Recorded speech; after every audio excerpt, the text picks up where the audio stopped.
এই সেই ভাইরাল দৃশ্য যেখানে সাকিব খানের দৃশ্য দেখে অনেক দর্শক কেঁদেছে এবং এটা দেখার জন্যই হলে বারবার লোক যাচ্ছে, এমনকি টিকিট পাওয়া যাচ্ছে না এটাই জানা যাচ্ছে।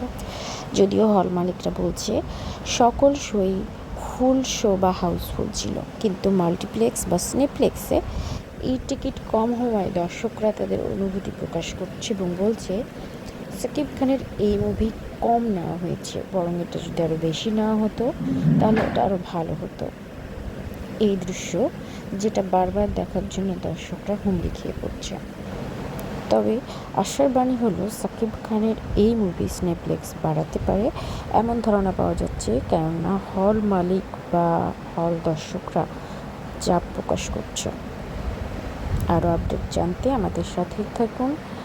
নিউজ আপডেট বা এই মুভি কোন মুভি কেমন কালেকশন করলো সেটা জানতে সাথেই থাকুন।